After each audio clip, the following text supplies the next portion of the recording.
Hello everyone. देखिए हम लोग आज सेट नंबर 4 करेंगे फिजिक्स का। ठीक है, सेट नंबर 4।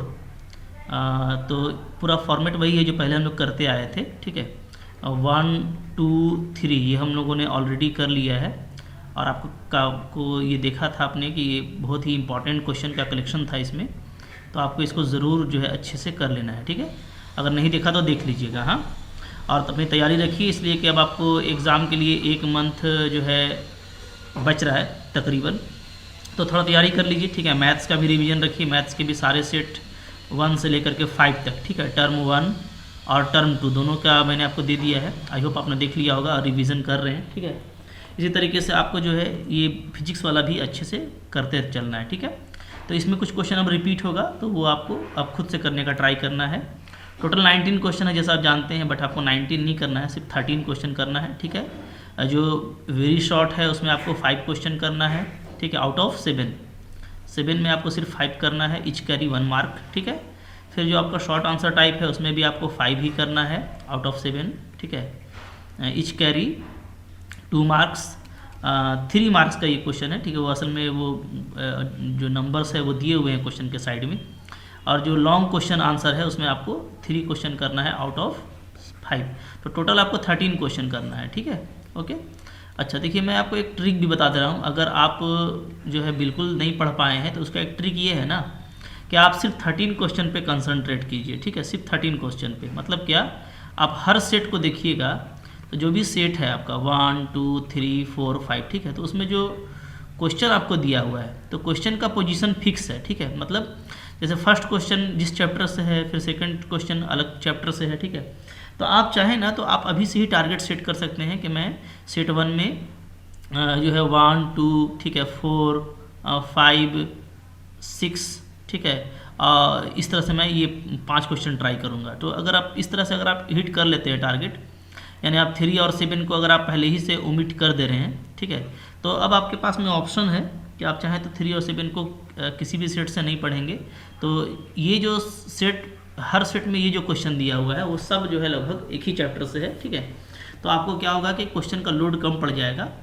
और मेरा जो एक और सजेशन है वो ये है कि जैसे फर्स्ट क्वेश्चन आप सेट 1 का किए ना, तो वहीं पर आप फिर फर्स्ट क्वेश्चन सेट 2 का भी कीजिए। ठीक है, वहीं पे आप फर्स्ट क्वेश्चन सेट 3 का भी लिखिए। इससे क्या होगा कि जब आप एक तरह का क्वेश्चन करेंगे तो कुछ क्वेश्चन आपको खुद ब खुद बन जाएगा, जिससे आपका कॉन्फिडेंस बिल्डअप होगा।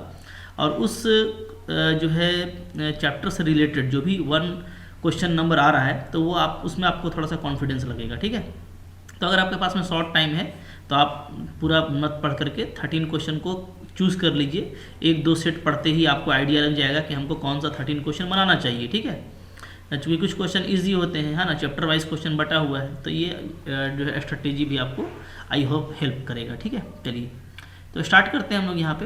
देखिए यहाँ से आपका क्वेश्चन स्टार्ट हो रहा है। ठीक है, क्या है यहाँ पे देखिए, सेक्शन 1 यहाँ से स्टार्ट हो रहा है। क्वेश्चन आपके सामने है, आप चाहें तो क्वेश्चन को देखें और आपको जो आंसर आता है खुद से करने की कोशिश कीजिए। ठीक है, देखिए जैसे ये पहला क्वेश्चन है, बोलता है कोई एक प्रॉपर्टी लिखिए इलेक्ट्रोमैग्नेटिक वेव का।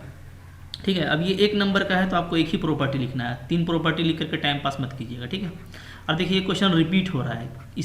हम लोग इस क्वेश्चन को पहले देख चुके हैं। ठीक है, सेट 1 में शायद ये क्वेश्चन था, है ना, इलेक्ट्रोमैग्नेटिक वेव का प्रॉपर्टी। तो हम लोग 3 प्रॉपर्टी लिखे थे, तो कोई एक प्रॉपर्टी देखना है तो कोई एक आसान सा प्रॉपर्टी आप लिख दीजिए। जैसे आप जानते हैं कि जो इलेक्ट्रोमैग्नेटिक वेव है वो क्या करता है, वो मीडियम में वैक्यूम में स्पीड ऑफ लाइट से ट्रेवल करता है। ठीक है, तो आप इसको ऐसे लिख सकते हैं क्या कि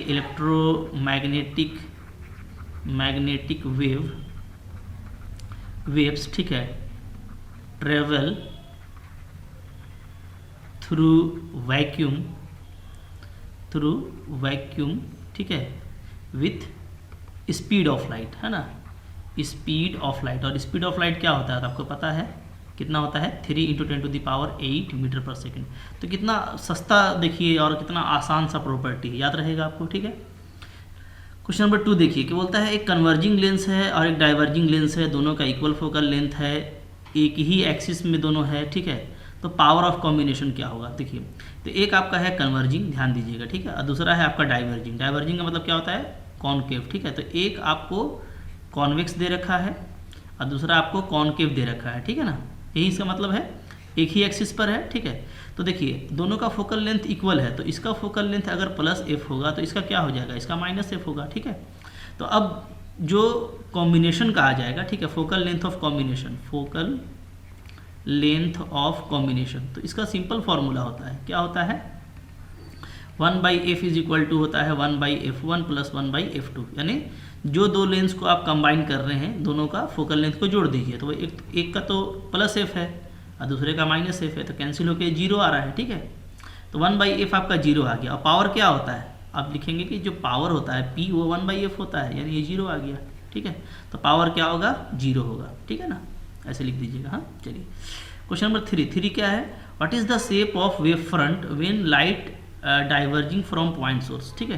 देखिए पॉइंट सोर्स से अगर लाइट डाइवर्ज कर रहा है तो जो शेप बनता है वो कैसा बनता है, वो बनता है स्फेरिकल, याद रखिएगा, ठीक है। वो सिंपल चीज़ है, ये प्रॉपर्टी में भी आप लोग पढ़े होंगे, ठीक है, कि वेव फ्रंट जो होता है हमारा वो स्फेरिकल होता है, ठीक है, सिलेंड्रिकल होता है, ठीक है ना, तो सारा शेप होता है, तो ये स्फेरिकल शेप का होगा, ठीक है। तो क्या लिखेगा, स्फेरिकल इन शेप, यही आपका आंसर हो जाएगा, स्फेरिकल इन शेप, ठीक है, क्वेश्चन नंबर 3 का आंसर, ठीक है। चलिए फिर क्या है, उसके बाद है डिफाइन कोहेरेंट सोर्स, ठीक है। तो कोहेरेंट सोर्स क्या होता है, ठीक है, कोहेरेंट सोर्स हम लोग जानते हैं कि ऐसे सोर्सेस को कहते हैं, ठीक है, जिसका फ्रीक्वेंसी जो है वो आपका सेम रहेगा, ठीक है, और जो फेज डिफरेंस है या इनिशियल जो फेज है वो तो सेम होता है, ठीक है।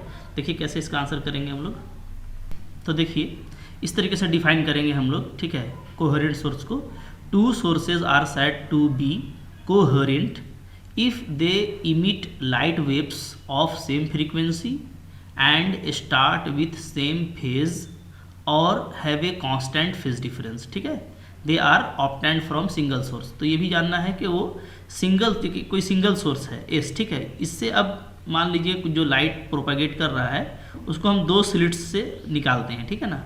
यहाँ पे मैंने 2 स्लिट्स बना दिए, S1 और S2, ठीक है, जो S से इक्वल गैप पर है, ठीक है। तो अब S1 और S2 से जो लाइट ट्रेवल करेगा, ठीक है, अगर वो लाइट का फ्रीक्वेंसी, ठीक है, अगर सेम है और दोनों का फेज डिफरेंस अगर सेम है तो वो क्या कहलाएगा आपका, ये दोनों आपका कोहेरेंट कहलाएगा, S1 और S2, ठीक है। इस तरीके से इसका आंसर देना है। चलिए नेक्स्ट क्वेश्चन देखते हैं, नेक्स्ट क्वेश्चन क्या है इसके बाद, क्वेश्चन नंबर है आपका 5, बोलता है if maximum kinetic energy of photo electron is 3 electronvolt what is its stopping potential. देखिए कितना आसान क्वेश्चन आ गया ना, ठीक है। ये क्वेश्चन तो हम लोग पहले भी देख चुके हैं, कितना आसान क्वेश्चन है देखिए, ठीक है। बोलता है कि अगर जो है मैक्सिमम काइनेटिक एनर्जी 3 इलेक्ट्रोवोल्ट दिया हो, तो ये देखिए रिपीट भी कर रहा है, ये क्वेश्चन पहले भी हम लोग कर चुके हैं, ठीक है।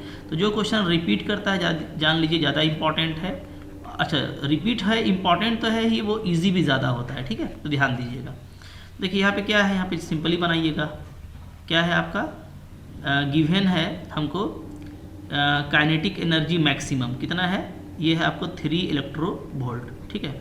अब देखिए स्टॉपिंग पोटेंशियल निकालना है, तो देखिए क्या होगा, if V0 is stopping potential, अगर मेरा V0 क्या है, स्टॉपिंग पोटेंशियल है, ठीक है ना, वो इधर वाला मैं हटा देता हूँ, हाँ, क्योंकि ये फिर आपको फिर डिस्टर्ब करेगा, ठीक है। तो ये आप उधर तो लिख लिए होंगे आंसर, तो इसको आप रिमूव कर लीजिए, ठीक है ना। देखिए कितना सिंपल क्वेश्चन आ रहा है, आपको थोड़ा सा कॉन्फिडेंस रखना है, और जो सेट्स आप पढ़ चुके हैं ना तो उसको आप रिवाइज कीजिएगा, ठीक है। तो उससे क्या होगा, ये जो नया क्वेश्चन है ये सब आपसे खुद से बन जाएगा। तो if V0 is stopping potential then क्या होगा, फार्मूला हम लोग जानते हैं क्या होता है, काइनेटिक एनर्जी मैक्सिमम का वैल्यू होता है E × V0, ठीक है। चलिए अब ये आपको दे रखा है 3eV, तो यहाँ पे आपका V0 ऐसा आ जाएगा, E कैंसिल कर दीजिए, तो आपका V0 का वैल्यू क्या आ जाएगा, 3 वोल्ट, आंसर हो गया, ठीक है। कितना आसान क्वेश्चन है, सिर्फ फार्मूला अगर आपको याद है तो कुछ नहीं होगा, ठीक है। चलिए नेक्स्ट क्वेश्चन क्या है, क्वेश्चन नंबर 6 है आपका, in which biasing the PN junction, ठीक है, in which biasing condition of PN junction photodiode works, ठीक है। फोटोडायोड जो है वो किस बेसिंग में काम करता है, तो इसका बहुत सिंपल आंसर है, पढ़ चुके हैं आप, ये आपका रिवर्स बेस में काम करता है, ठीक है। तो लिखिएगा इन रिवर्स बेस, ठीक है, याद रहेगा। तो रिवर्स बेस में ये काम करता है, रिवर्स बेस में और जो काम करते हैं वो कौन कौन है, तो जीनर भी इसी में काम करता है, जीनर डायोड पता है आपको, ठीक है। और फिर जो आपका एक सोलर सेल होता है वो भी इसी में काम करता है, ठीक है ना, सोलर सेल, ठीक है, और जीनर डायोड भी इसी में काम करता है, ठीक है। चलिए अच्छा आगे क्वेश्चन नंबर 7। तो आपको इतना ही लिखना है इन रिवर्स बेस, ठीक है ना, जितना ये मैं कुछ एक्स्ट्रा बता दे रहा हूँ। अगर फोटो डायोड की जगह पे आपसे जीनर डायोड पूछता है तब भी रिवर्स बेस में होगा, सोलर सेल पूछेगा तब भी वो रिवर्स बेस में ही काम करता है, ठीक है। क्वेश्चन नंबर 7 है what is the effect on impedance of LCR circuit when frequency is doubled, ठीक है। चलिए इसको भी करते हैं, बहुत आसान क्वेश्चन है।